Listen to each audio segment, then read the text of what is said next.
Before we get started, I just want to make a reminder to everybody that the information discussed today is not to be interpreted or construed as investment advice. Everyone's financial situation, goals, and objectives are different. Please consult investment advice. The dirty secret is that no one's ever going to get paid back. People have the shortest memories when it comes to investment. We just got to get Keith into Bitcoin. Hey, there's a bubble.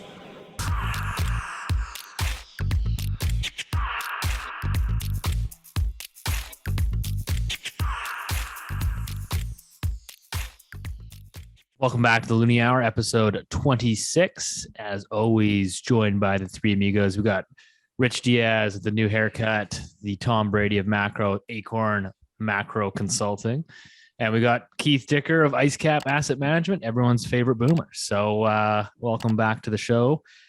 Some of you guys are watching this on YouTube. Notice I'm in just been kicked out to my office downtown here. I have a whole bunch of construction crews at my new place finishing very, very quickly because I've got an appraiser coming to my place tomorrow. I said I need to get a big refinance in here before the Bank of Canada starts raising rates. So that kind of brings me into the conversation here, which is April 13th. So next week, we'll touch this week on the big federal budget that was announced, but more importantly, let's talk about my refinance April 13th. The market's pricing in 50 basis point move. Excuse me. 50 basis point move from the Bank of Canada. And Keith, what are you thinking here? Me? Yeah, no, the other Keith. I just can't stop looking at Rich's haircut. Man, that's sharp looking. It's really good. Really nice. I think we got a bit of a Twinkie bet coming up here. Maybe or maybe not. So guys, so 2 weeks ago, it was suggested on the podcast that we're going to start hearing conversations about the Bank of Canada doing a 50 basis point hike. And back then it was like, holy smokes, that's crazy. It's not going to happen. Then a few days went by, more people started talking about it. And then the Fed came out and they basically suggested, hey, that's on the table for those guys as well.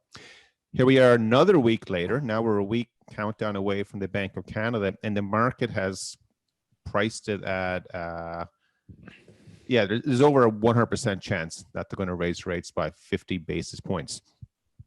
So what I like to point out to everyone for this is, again, central banks don't like to surprise the market.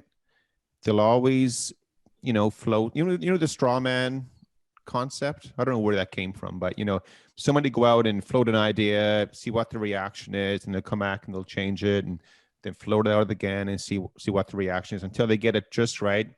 And then policymakers will make the announcement because then that's what's expected on the market. So that's exactly where we're going right now. So whether, I always suggest to people, central banks shouldn't be doing what you want them to do. Instead, you should be anticipating what they're going to do based on what their actions are. So make the long story short, here we are. I think it's bet number 2 coming up. Here's the Twinkies. I'm in for 50 basis points next week. 50, 0.5%. And I know Rich is up 1-0 on this one because he got the last one right. So that's just the first comment on it. Here's Rich, nice haircut. He's looking thin. I think he needs a Twinkie or two, actually. It's not happening. They're not going to raise by 50 basis points. Wow. There's I'm a lot less confident this time than I was last time. But I think, what's that famous quote? When people show you who they are, believe them. I just don't think they're going to do the right thing because I don't think they have the guts to do it. I'm not necessarily even sure, by the way, 50 basis points is the right thing.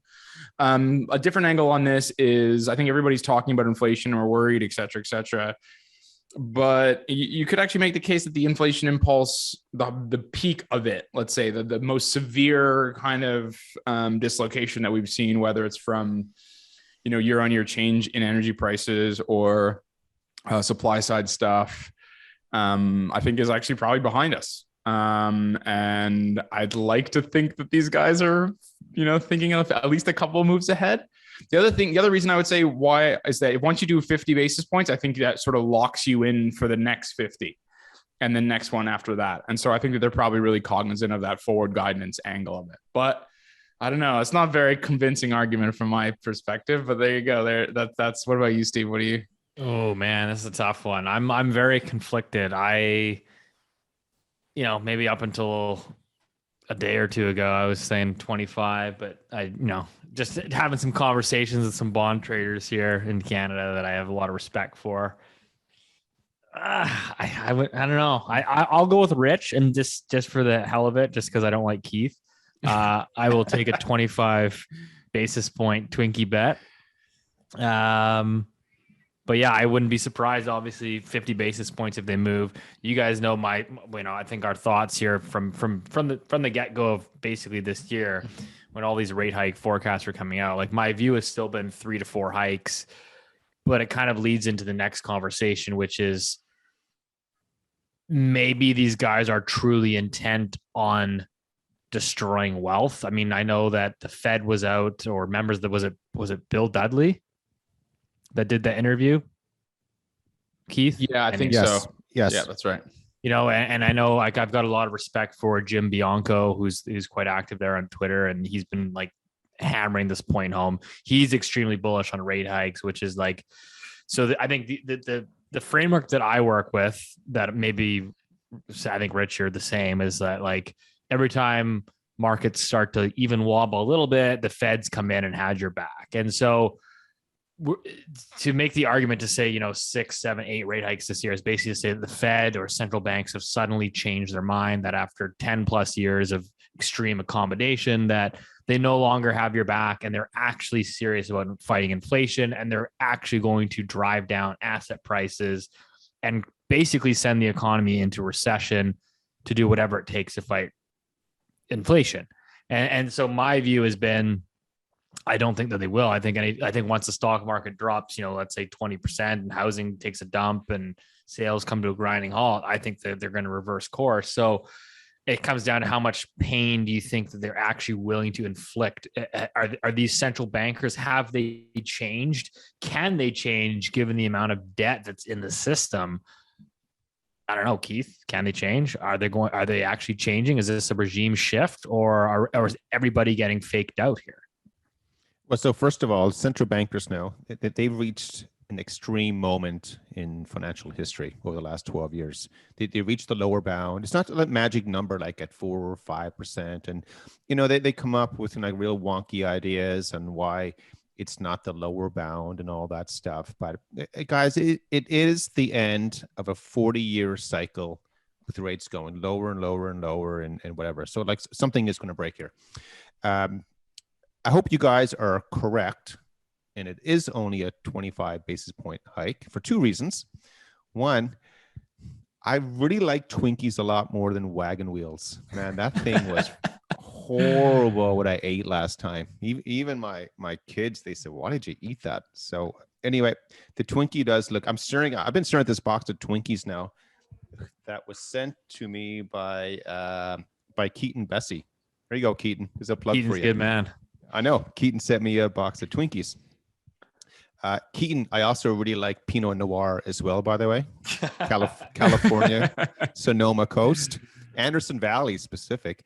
However, so you have that, but again, like everything's market related, guys. Like you should never love or hate any part of the market, never dig your heels in on it.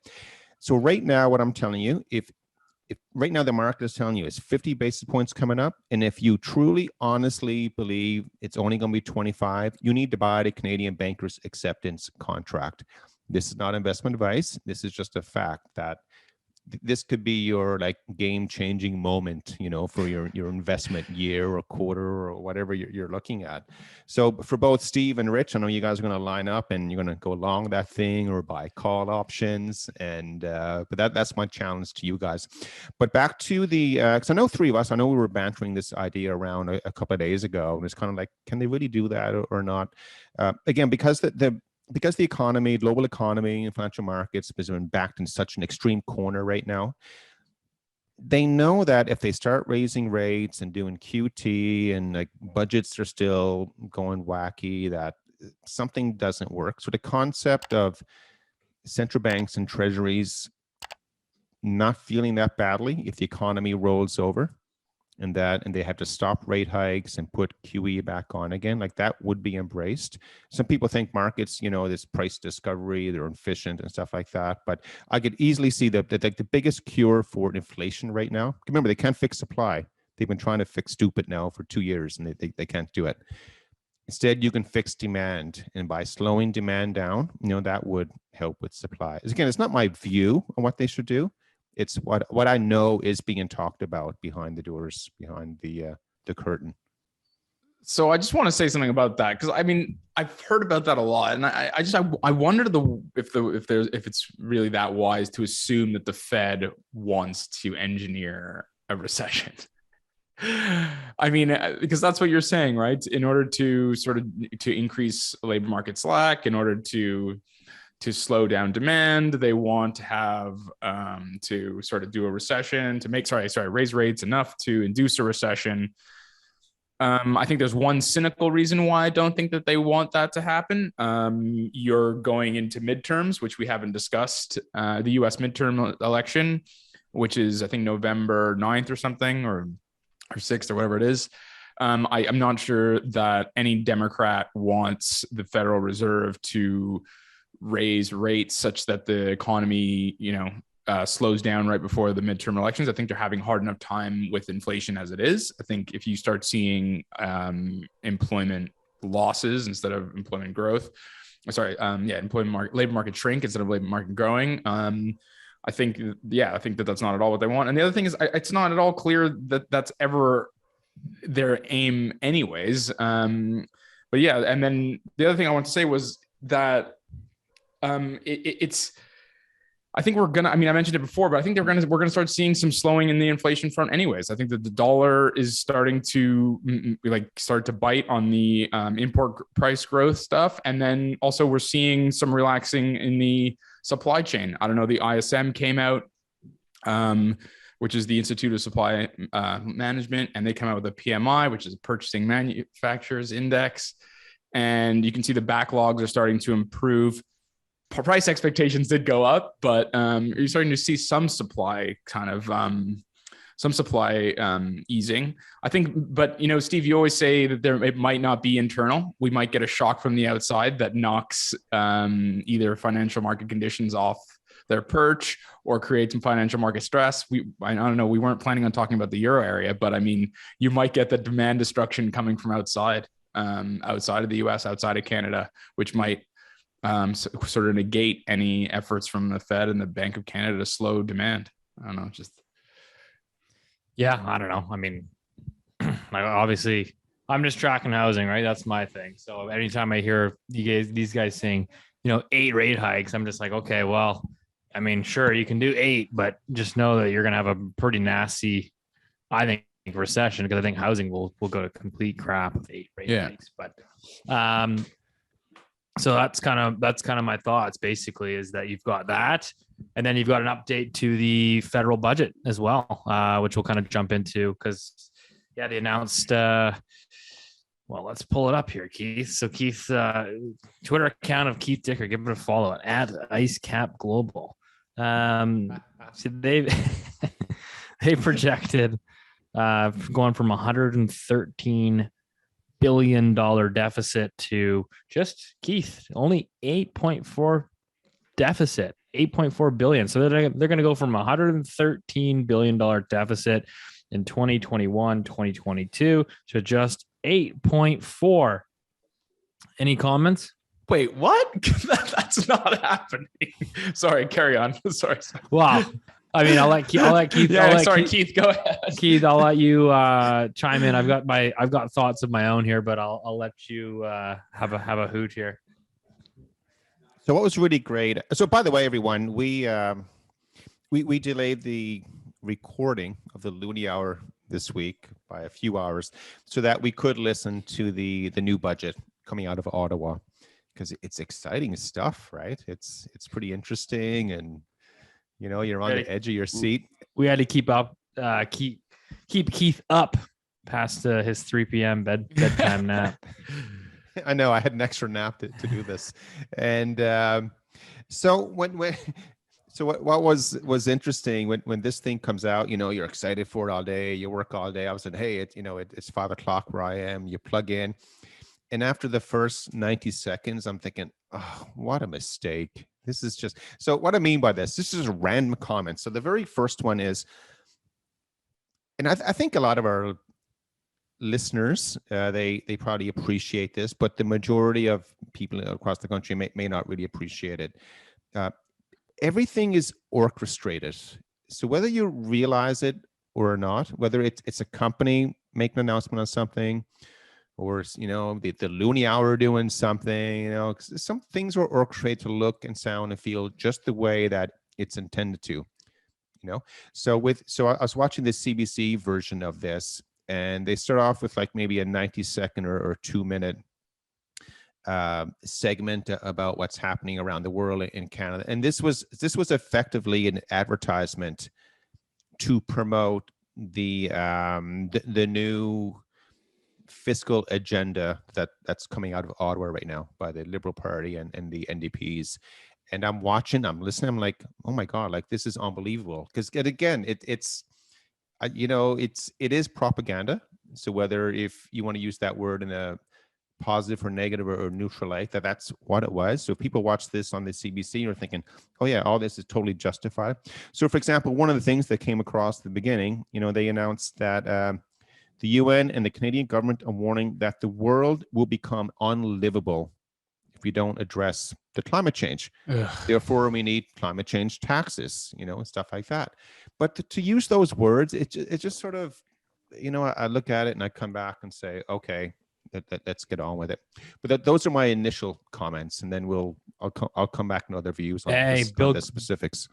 Bill Gates just bought a house on the beach. Yeah, I saw that $45 million right on the strip that's supposed to be underwater. It's going to be gone in 5 years. Thank God he can afford it. Yeah, I mean, also on the housing front there, couple nice little political wins for the Liberal government. There is they brought in, so they did bring in, because I think there was a document that was released a couple months ago saying that the Liberals had voted down the foreign buyer ban. So maybe they made a tweak to it, but they did bring in so it's going to be a 2-year ban on foreign purchases in Canada. The exemption is that you can buy a primary residence, but if you cannot, if you're a foreigner, you cannot buy an investment property in Canada for the next 2 years.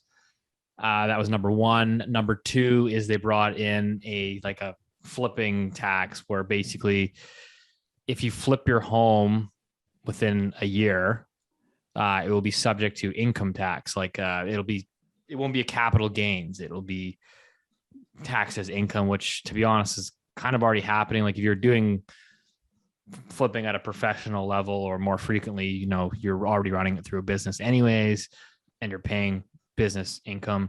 So this is really that kind of tax ultimately targets kind of the mom and pop. But again, politically, I guess maybe that will sell. But yeah, so on the housing front, and they promised a bunch of money to help speed up municipal approvals of new supply, which again, I said, well, what's the best case scenario? It takes, instead of, approving a condo project in 3 years, it only takes, 2.5 years. I don't know if that's really going to move the needle a whole lot. So long story short, my sort of take on the housing situation was it was kind of a bit of a nothing burger. Some good political wins there. Because the biggest thing I'll take away from that is they brought in that foreign buyer ban at the perfect, most opportune time if you're the Liberal government, because what's going to happen is housing prices, in my opinion, again, if the Bank of Canada continues to raise rates like everybody says they're going to, house prices are going to fall. I don't know if it's 5%. I don't know if it's 15%. But someone's going to look at it and say, oh, yeah, see, the foreign buyer tax did good. The Liberals, good job, Liberals. And in my opinion, it's actually going to be mortgage rates that were entirely responsible for that decline. So that's kind of my thoughts. Oh, and I guess I'll add one last thing to that foreign buyer ban. Again, not that I'm opposed to it, but I just, for anyone that's not educated and actually thinks it's going to do something, BC has a 20% foreign buyers tax across the entire province. Last time I checked, BC home prices are ripping to new highs, record home price appreciation. I think the average price in BC now is just over 1.1 million.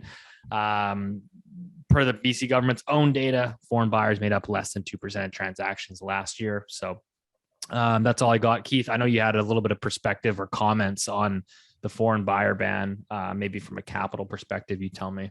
Wait. Before Keith gets into that, I have a technical question. If you're an immigrant to Canada and you get your PR, do you count as a foreign buyer? Good question. No. So if you get like a PR or so like PR is permanent residency for people. Yeah, and I think if you're like a student here, so it's gonna be loaded with loopholes, obviously. Okay, that was what. Sorry. Please yeah, continue. So that is a good question. So if you're like a temporary worker on a work visa, or you're a permanent resident, you're not a foreign buyer. You're not a foreign buyer. Okay, so it's bogus then. It's bogus. But again, like what's going to happen is like market will drop 10% and everyone's like, hey, it worked, and anyways, it'll be strictly mortgage rates going to 5% that crushes things. But Keith, go ahead. Okay, so continuing on with the introduction from the CBC, they didn't use the word of the balanced budget, and they said it's a balancing act. Right, that sounds a lot better than, because the budget is not balanced, guys. And I did tweet out what the projections were for the next, I think it was 5 years, 2 different versions of it, and they ain't going to hit those numbers. We go into those as well. And the whole thing was being sold as fiscal responsibility, right? I mean, so you think about that for a second. So first of all, Steve, you mentioned something that if a foreigner does buy a house, you say it's deemed to be a primary residence. Is that what you said?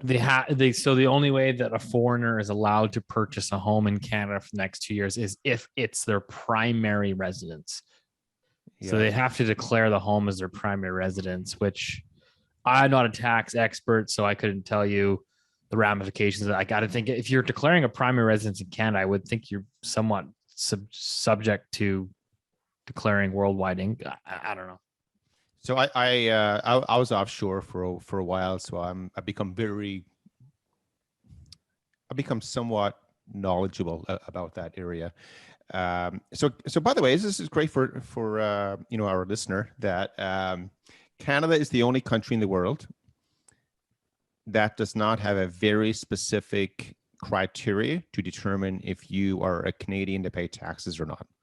That's it. Everyone else is black and white. You're either this or you're that. With Canada, they have a thing called the CRA will determine whether you should pay taxes.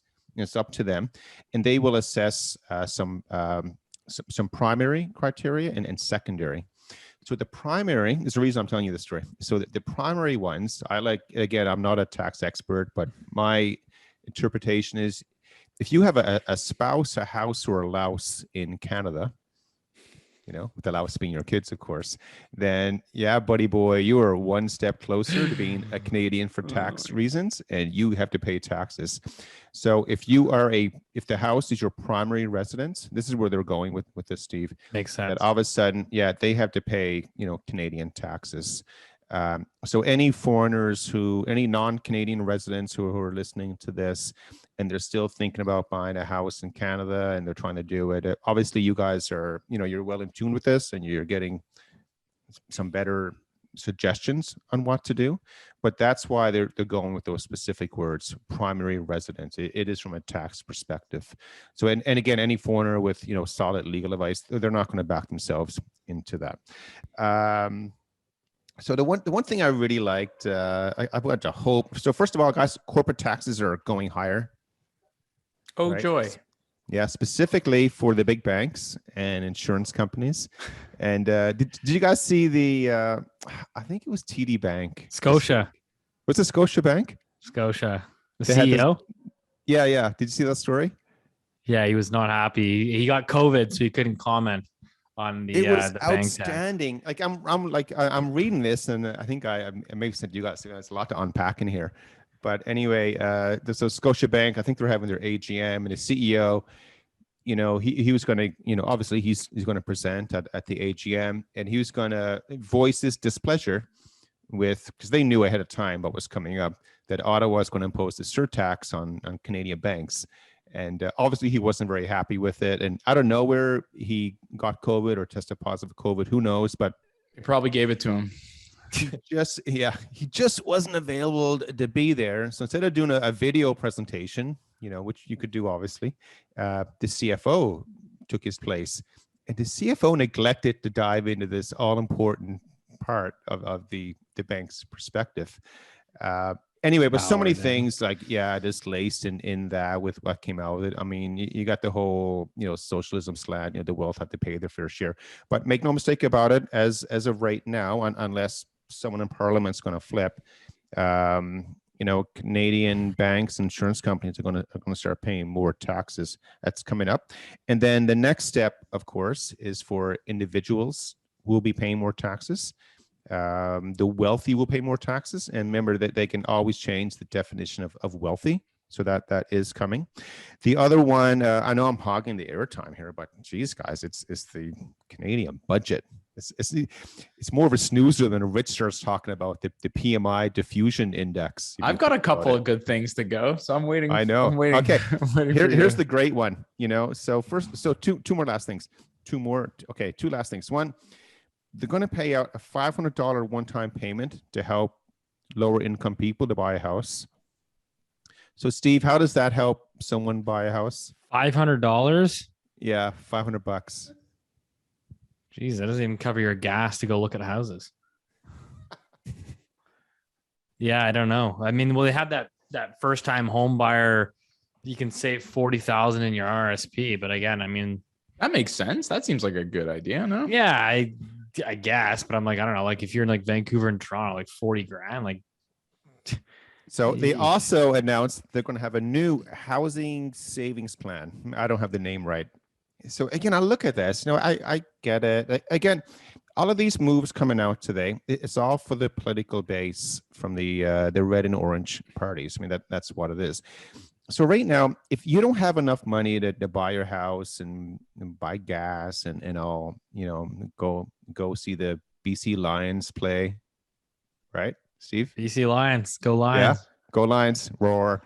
And all of a sudden, you have enough money to start socking away for a house savings plan. I don't get it. I don't know how that works out. But Rich, what did you see there? I know you like a few numbers every now and then. I have 5 points. I like to number my points. I always write them down because otherwise I forget. All right, so I have 5 points. One cynical, 2 bad, and 2 good, believe it or not, on the budget. So the cynical one is you're gonna see, and just for our listeners, and you're gonna hear this a lot from Krista Phelan. She always compares everything Canada does to the G7. And she does this because the rest of the G7 suck. That's the subjective answer. But the real reason is because they are just horrible comparables. And under no even basic or even rudimentary economic or macroeconomic analysis would you ever compare Canada to the following countries: France, Germany, Italy, Japan, United Kingdom, and United States. Now, you could maybe say that you should compare Canada to the United States, although the size is significantly different. And I'll say that why? Because Japan's population growth is shrinking. Canada's population growth is virtually the only reason we have any GDP growth. I'm exaggerating a little bit to make the point, but you get what I mean. Italy's economy hasn't grown in real terms in 20 years. I got that right. By the way, just for the record, for our listeners, I screwed up last time on Japan. Japan's real GDP per capita is not going up. Its real GDP is going up. I got that wrong, so I'm sorry for screwing that up. But anyway, back to the G7 thing. You can't compare Canada to other countries in the G7. It's a horrible comparable. You should be comparing Canada to countries like Australia. It's a commodity-based economy. Immigration is a very important source of growth there. It's the same sort of size, roughly. Do you know what I'm saying? And so she always says G7, but like 3 of the countries in the G7 are like basically dog shit economies that haven't done anything in ages.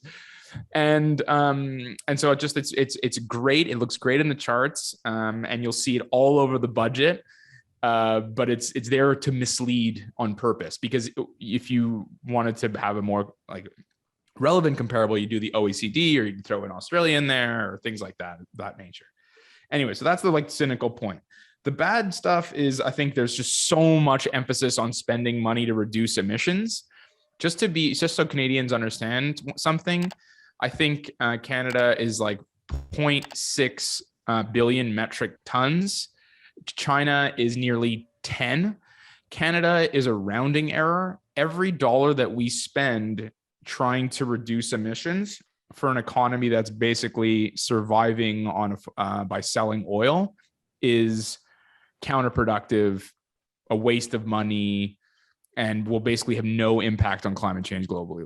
So that's very clear. The reason I bring that up is because one of the really horrible things is productivity growth. Canada R&D spending is at a 20-year low relative to GDP. They do touch on it in the budget, but instead of saying, we got to invest in medical technology or technology, internet technology, or manufacturing or this and that, it's all this low carbon stuff. And all of that stuff is unprovable, unsellable, subsidized tech. And what that means is you're flushing money down the toilet. Maybe you'll hit on one technology or something like that, but it's not clear at all that, it's not clear that there's going to be any kind of return on that investment. So those are the two bad. And then the two good that I thought good is, it depends. One is the population growth. You better believe that the next 3 years are going to have an incredible amount of immigration, and that's going to the moon. So you can have all the stupid housing legislation you want. If you increase population growth by 500,000, which by the way is more than the US is increasing its immigration, and the US's economy is 10 times the size. It doesn't matter how many TFSA housing you do. 40,000. Let's go. It doesn't matter what kind of, all that stuff is a bunch of baloney. If you just have an incredible amount of people enter your country, you can have all the stupid housing legislation you want. It demand supply. The supply takes a while, and demand is going to skyrocket, and that's just going to put a floor under housing. The thing that I thought was really, really good in the budget, which is unambiguously good, I think, and trust me, I'm not super big fan, and so it pains me to admit this, is there's a whole section on critical materials or minerals opportunities. And there's a lot of money, and they understand what I think is becoming obvious to everybody now, is that rare earth metals, supply chains related to metals, all that stuff is dominated by China. And we see it's going on in Russia and Ukraine, what happens when nefarious actors control a particularly important commodity. The fact that they've outlined not only where this investment needs to happen. So there's like a map of Canada, and it's in the north, it's here, it's there, whatever. And they're like, we need to spend a shitload we need to unlock the potential Canada has for mining in a sustainable and ethical way. They have funding for it. They have tax breaks for it. They have the infrastructure that you need to get the mine out of it. So if I had to pick one thing that Canada should spend money on, is exploiting our natural resources in an ethical and safe way. And the fact that they have a whole section devoted to that, I say, is unambiguously good. And so that would be those would be my points. No gas cars in Canada by 2039. Oh yeah, that's so bogus. Okay, can we talk about something that's never going to happen? One of the things that came out a couple of weeks ago, not related to the budget, but I got to get this off my chest, which is this idea that by 2035, no sales of internal combustion engines. Do you understand how much lithium we would have to mine? All of the lithium mines would have to be only for Canada for like a year. For like years. And I mean, it's just like the numbers are just incredible. Like there was 20, 30 million cars in Canada. So you'd need every single lithium mine in the world to be mining lithium only to be used in like Canada. So it's the numbers are spectacular when it comes to the amount of lithium that you need to to basically convert the fleet of vehicles that we have in this country into electric vehicles. It's not going to happen. Don't Acorn worry. Macro it's a Consulting. In 13 years from now, if I'm wrong, you can come find me and punch me in the face. Keith, I would love to touch on as well, not to bore people to death on this budget here, but I remember you had a really good boomer story. I remember you told me once, this is years ago, when that politician came knocking on your door and you asked him about his budget for the election, because I'm looking at his budget and saying, the budget deficit is going to go down to 8.4 billion in four to 5 years from now. Where's the growth coming from? Like we just talked about.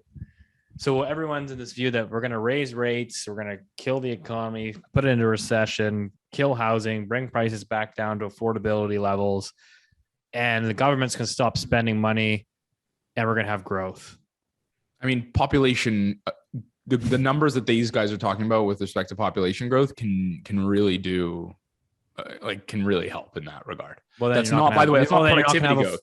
Then you're not going to have sorry, affordable housing. Definitely not affordable housing. People should just get over that. But what is important is your nominal GDP will definitely rise if you let shitloads of people into your country, right? You bring up your nominal GDP. Now your GDP per capita, as some listeners might know, in Canada has been our record on GDP per capita growth has been abysmal. It's falling, and it will continue to be because we don't spend any money on research and development, and we spend money on stupid carbon capture technologies that don't work. But anyway, Keith, if you had a view on that. So first of all, I think you mentioned there a while ago about ethical mining, something like that. Well, it's not kids. It's not kids in a cave. Like they get. I mean, how do you think cobalt is mined? Cobalt is mined by hand by children. What I want to point out is, for a lot of people, a lot of mining of anything in the Western world, there's a lot of rules and regulations with it. Mining outside of the Western world, guys, it's what you think about being. I don't mean you as in rich, but as anyone at the teach university, there's ethics and morals and everything going on. If you know anybody in the Canadian junior mining sector, ask them what it's like to try to get permits in China, South America, Africa, and everything. That's something we can talk about at the Vancouver show, the live show. Okay, so first, here's the boomer story. You guys ready? But not the one that Steve wanted. Here's a different one. I know you guys weren't expecting this. Rich is like, where are we going? We're going all the way back to the 80s, guys. Before the internet. I know. Feel free to hit the skip button here on the podcast platform. Go ahead. So Tuesday nights at 8 a.m. Guess what happened to my house? It was Happy Days night. I learned two things from watching Happy Days. One, I watched the Fonz. And he helped me become pretty successful with the ladies in high school because, I took his tips on what to do. Look at me now. I know. You can see it. The other one, I always remember the episode. Did you guys watch Happy Days? You guys don't even know what I'm talking about, I guess. Do you? We don't know what you're talking about. You don't know. Steve? I wasn't even a twinkle in my father's eye at this point. I know. So. You always say that. A few listeners might know the Happy Days. Anyway, my favorite, one of my episodes I really enjoyed, Richie Cunningham was running for class president. And when he came up to give his speech, he outlined 85 reasons why he should become the class president. By the time he got through all, everyone was gone. He didn't win. So, Rich, I loved all your comments. I think you started off by saying there were three reasons or three things you want to comment. Yeah, you went 8 or 9. It was I'm thinking this is Richie Cunningham. It was still shorter than your bit. I tried to be positive. I mean, we can't just rail on this government all the time. I mean, even a broken clock's right twice a day, right? I mean, they're going to do some stuff. That's all right. Check out Richie and the Fonz, guys. He'll change your life. But the other comment, though, a bit more serious. You know what they say, right? You never let the truth get away of a good story. But this one is actually true. They're back. It was the 2016 federal election that we had. Was that the first one when Trudeau came in? 15, I think. Was it 15? Okay. So one night I got knocked on the door, and the Liberal parties were coming around, and and again. They're campaigning on what I call the soft points, not the hard points are financial points. Soft is, touchy feely stuff. I asked the guy, I said, what about the budget? What are you guys going to do? He said, oh, it's going to be balanced. And I said, it's not going to be balanced. I said, like, you guys started off, I think it was 4 billion surplus. And this isn't, support for the other party in the power of the time. It is what it is, right? He said no, and it was I think 5 or 6 guys running around together. And one of them was the guy running for the neighborhood, and they all came over. And I said, you guys are saying that the budget deficit is going to be like 4 billion this year. I said, you guys aren't going to be close to that. I said, I gave them the reasons why. I said, you're going to be about 20 billion at least, and they're very quickly, remember they're business people, deep at heart. And they quickly realized, I'm not voting for these guys, right? It's not coming up. So anyway, they left and never visited again. But the budget that year, the deficit was over 25 billion. So again, they were campaigning on 2 to 4 deficit, and they came out with 25. So these new projections that are coming out, and again, I haven't seen the details yet, but they're showing the deficit is going to decline over the years. But you need to know what interest rate are they using on the debt that's maturing and what their interest expense is going to be and whatever. And I can guarantee you it's going to be an extremely low number that will never go up. Second of all, you have to look at what GDP number are they using. Guys, there's a lot of moving parts here on this. So, and then you got to break down GDP. Is it coming from, is it, growth in the economy? Is it coming from taxes going up? Or more importantly, is it coming from royalties, from energy sales or other mineral sales? So there's a lot of things going on here. And again, so what was sold tonight in Ottawa was that, what was the word?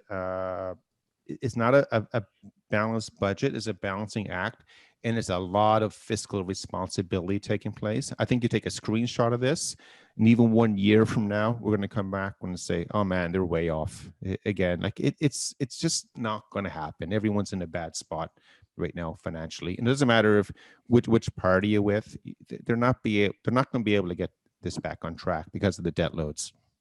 Yeah, you're just basically waiting for the next slowdown. And I still think of it a lot like, love him or hate him, I still think Ray Dalio's sort of call on monetary policy 3, which is government spending, deficit spending, basically driving growth because central banks have reached that lower bound of 0. That, like, how do you derive growth in a massively over-levered economy? And I think I think the pandemic ultimately opened Pandora's box, which is you can fix almost any problem, including shutting down the entire economy, by having the government basically just run massive deficits and print a whole bunch of money. What people don't realize is that it's taken over the years, it's taken increasingly more and more debt to produce the same amount of GDP 1 year after the other. Lacey Hunt? So, yeah, Lacey has great stuff on this. I know Ned Davis has a great chart on it as well, but the leverage effects, they're gone. Like it just doesn't work anymore. So, we're sort of right back to what we talk about quite a bit. Like something has to happen on the debt side. Keith, here's another way of saying that. The other thing is, what matters for people is productivity growth. That is the only thing fundamentally that matters for an economy. Everything else is either you're bringing forward or delaying consumption in an unsustainable way.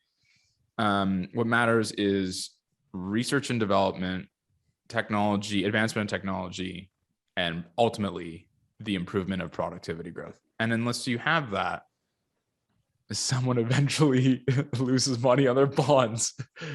And I think it's just not enough of, and not in this country particularly, not enough of an emphasis. And I'm talking about not pie in the sky, research and development. I'm talking about stuff that we understand can actively improve the per capita GDP of individuals. And that's another way of saying that, which is that we need more and more debt to improve GDP growth.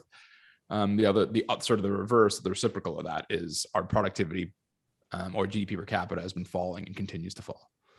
Hey Steve, how much debt have you sold over the last year? Too much. I'm not gonna pretend that I'm improving this economy, guys. Hey guys, switch it up real quick here. If people are not aware that the next big political or geopolitical event that's coming up are the French elections, which are, I'm going to guess, May. You guys might know. Right now, it does look like there will not be a change. However, it will create a lot of noise if there is a change in who's running, which party is running France. That would have a major market reaction, for the euro. Because right now, Macron, he's the voice of the EU, right? If you think about it.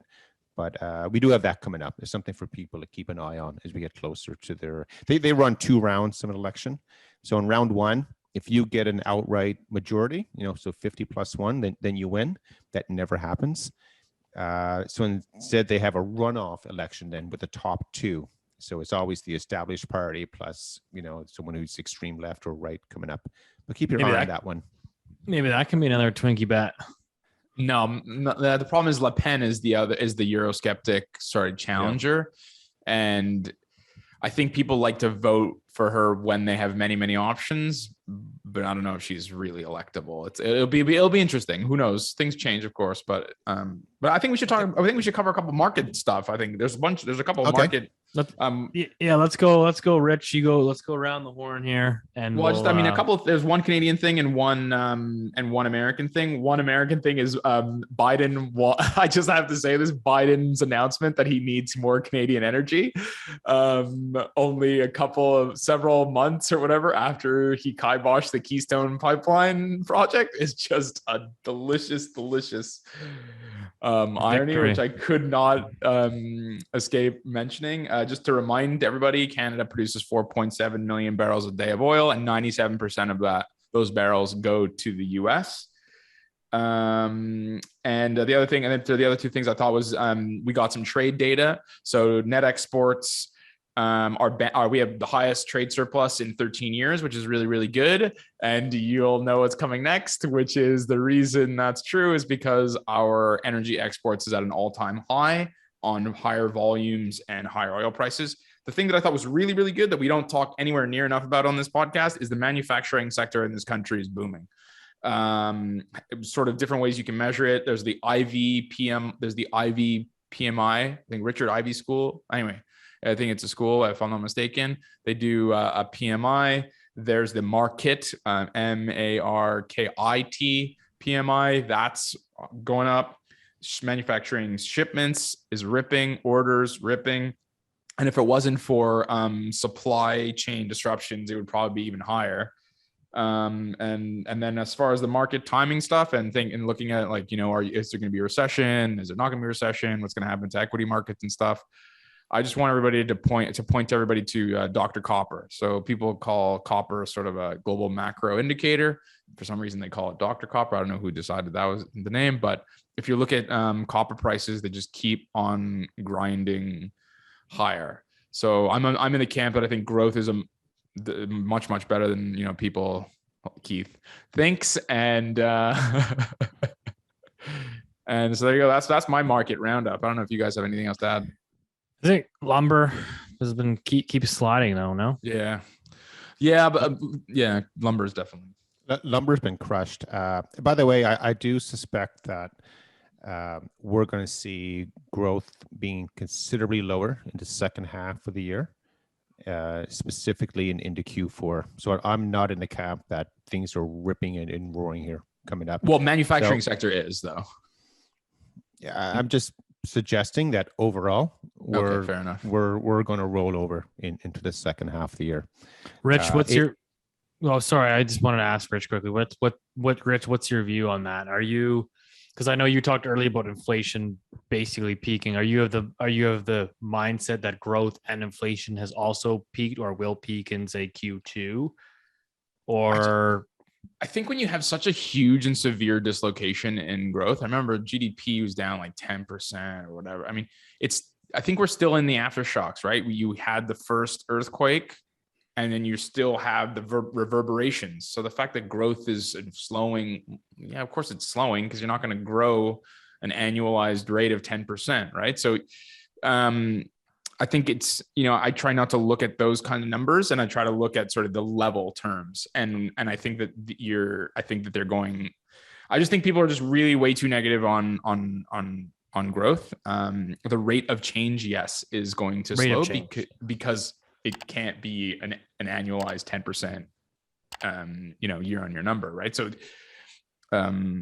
but I think it's just a little too easy to just be like, oh, the yield curve inverted, the Fed's going to raise 800 basis points and tank the economy, wash your hands, let's go to the pub. I mean, I think it's much more complicated than that. And I think that there's lots of good stuff going on in the economy, and you're not an analyst if you only look at the bad, right? You have to look at everything and balance things out. And sometimes some inputs are more important than others. And I think the labor market in the US is absolutely tearing it up. Labor market in this country is artificially inflated because of population growth. Still counts. And I think that you're definitely going to have Europe is screwed. One of the biggest data points from this week was the producer price index was at 30%, which is incredible. We know natural gas prices are 10x what they are in the US. That's going to really, really hurt industry, but so what? There's some really good stuff going on in the US. There's really good stuff going on in Australia with their commodities, really good stuff going on in Canada. Asia will eventually snap back when the Chinese learn that they can't control COVID. I mean, it's not always bad, and I don't think it's sensible to focus on only the bad stuff. Keith, give us the bad. So first of all, I don't think it's extremely complicated or hard or anything here, guys. We're headed for a slowdown. So two things. One, the rest of the world is going to slow down. The only way it stops for the U.S. to pull it out. The U.S., they're raising rates. They're going to spend less money. They're doing QT. We got a war going on in Europe. Sanctions. We're headed for slowdown, guys. It's coming up. But it's about timing. Eventually, yes. I'm not saying that there'll never be another recession. That's not what I'm saying. But slow down when? You could be up. You could miss 30% returns on the equity market. If you really think that, hold on for the listeners here. Whoa. Which leads to my second point. Jesus, for the listeners here. Point. I think it's all about time horizons. Guys, I have 85 points. I'm on number 2 coming up here. The second and last point is, do not confuse the economy with financial markets or specifically equity markets. You can have the economy going one way and equities can go the other way and vice versa. And that's the problem. I am not a believer in that earnings drive the markets. That is not the case at all. I can point out a gazillion times when it's the exact opposite. It's always the anticipation of which way earnings are going to move. Earnings expectations are low. Again, I'm not. Hey guys, I'm not saying equities are going down. I'm just telling you the economy is going to roll over. This is coming up. Okay, so it's not a negative comment towards financial markets because they're completely different. All I focus on. I don't have another one. I know it's negative for the housing market. All I can say on housing is the best case scenario, in my opinion, is things go flat and stabilize. That's like the best case scenario, in my opinion. I think. So you mean year on year growth will go negative? So year on year sales growth obviously is already going negative because it's rate of change terms, which is like last year was. Prices, no, because it's so long for that to filter through into housing. Like the way that the benchmark's calculated and the way that, so for a seller, right, they'll sit on their house for 3 months before they take a price reduction. So like that takes time to, but I would say if you are selling your house today, right now, you're getting a little bit less than you did 6 to 8 weeks ago. And again, that's not to say prices are falling, but there's just not the same level of feverish demand. So yeah, you won't see year over year price declines in Canadian housing until at least 2023. Oh, Steve, won't you agree that once you buy your house and all of a sudden you're in and you no longer worry? Do you know what I mean? Like the Band-Aid is ripped off and you're like, you don't worry about it anymore. And it's just a bit of a, I don't even know if it's a good Yeah, comment more or less. or not. Yeah. But if you don't have your house, you still have that euphoria, panic. I know people who panicked about getting their house and, that they get it. So anyway, See, I'm like probably like, I don't know, maybe like you guys are not, but I'm just so in financial markets and I'm such a geek for this stuff that I'm like, damn, maybe I shouldn't have gone a 1.2% variable and gone for that fixed at 1.9 when I had the chance. Like, but it's like, obviously it's going to make really no meaningful significance on my life over the long run. But it's just like, you can't help but think, if I had that opportunity again, would I do the same thing? I don't know. I think I probably still would, but I don't know. That's the kind of stuff that I like to geek out on. Want to hear a geek out? Are you ready? This is the way we can end the show. I'm not going to get this right. Hey. Fonz. Jesus. We just lost half the subscribers. And now the Vancouver event is in doubt. Well, so we'll end it there. This could be the Fonzie episode. Maybe you advertise as the Fonzie episode. The Fonzie episode that everything is going to be okay with. Hey, I just realized something. I'm the Fonz and Rich is Richie Cunningham. Yeah? Is that Ron Howard? Yes. Who had a much more successful career than Henry Winkler, of course. And they both overlapped in Arrested Development. Now we're just going off the sorry, Steve. Well, Vancouver is going to rock. I got the killer storyline up for Vancouver. You got to come to hear it, though. That's it. Yeah, before we lose our last listener here, we want to thank everybody for tuning in. We, as always, all we ask is that you share this episode with at least one friend. Let's continue to build Loonie Hour audience. We can see our numbers are continuing to grow on a weekly basis, so we certainly appreciate your support. The Vancouver event, for those that keep emailing me, we are finalizing the event, working on some quotes here, tapping Keith on the shoulders, making sure that he can pull out his wallet. And we will have the details hopefully announced on the next week's episode. So as always, thank you so much for your support. We'll see you next week.